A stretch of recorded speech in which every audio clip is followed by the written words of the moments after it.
Hello everyone. কাল আমার জন্মদিন। তো একটা জিনিস রান্না হচ্ছে বাড়িতে, হঠাৎ করে ভিডিওটা তুললাম, দেখি কেমন হয়। আপনারাও জানাবেন কেমন হলো। খুবই ইমপ্রম্পটু একটা ভিডিও। ওয়ান্স এগেন দেখা যাক। অমিত একটা কিছু রান্না করছে। হ্যালো। এই ভাবলাম তুলে দিই। কি?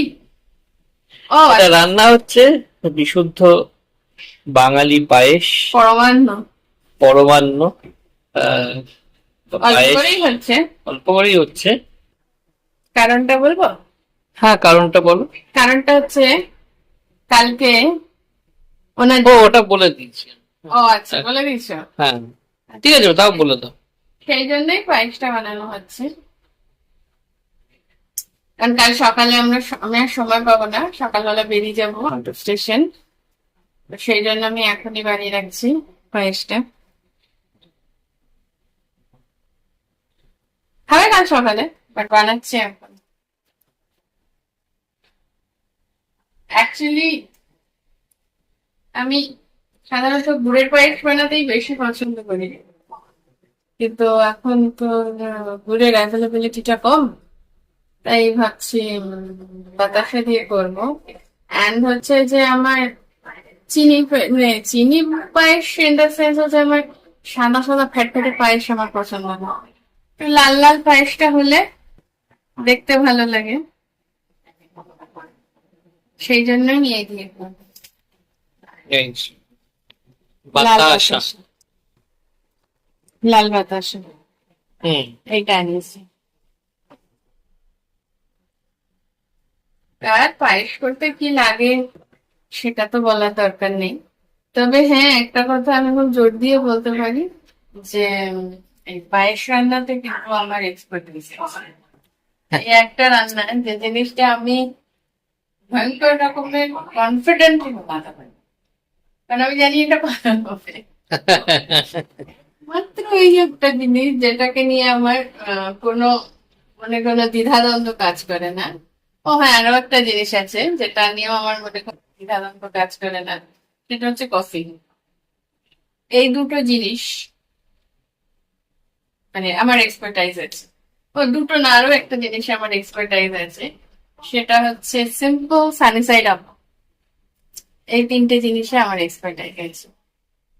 এই তিনটে জিনিস করতে বানাতে গেলে আমি কখনো ছড়িয়ে ফেলি না, ঘেটে ফেলি না। ওয়ার্কশপ কিন্তু আমি ঘেটে ফেলি, ছড়িয়ে ফেলি, অতটাও মন থেকে করি না। এই তিনটে জিনিস মন থেকে করি, মন থেকে না করি, সে কিন্তু ঠিকঠাক একদম উত্তম মানে তৈরি হয়ে যায়। তা এর সঙ্গে কি দেবে? কাজু দেওয়া হয়েছে? কাজু হ্যাঁ দিয়েছি একটু, আর একটু আছে গার্নিশিং এর জন্য। আচ্ছা। তো এটা কোনো পায়েস, ভালো পায়েস রান্না করার টিপস কি সেটা বলে দাও। ভালো আমি ভিডিওটা বন্ধ করবো। ভালো পায়েস রান্না করার টিপস বলতে হচ্ছে যে চালের পরিমাপটা আহ দুধ কম চাল বেশি যদি হয়ে যায় সেটা দুধ ভাত হয়ে যায়।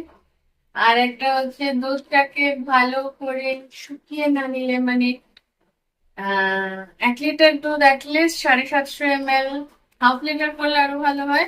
750 ml তো যদি না করা যায় তাহলে সেই দুধটা কিন্তু পাতলা হয়ে যায়, জল জলে হয়ে যায় পায়েসটা।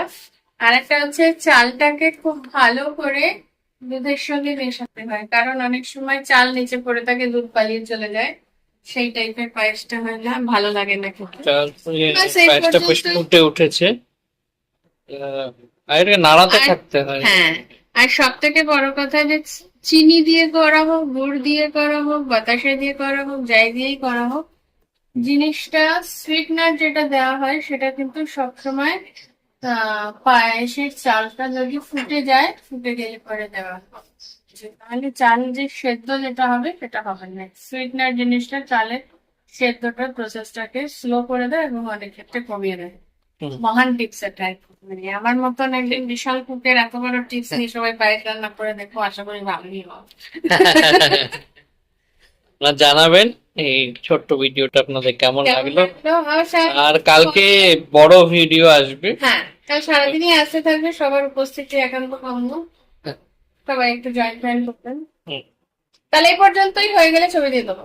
হুম।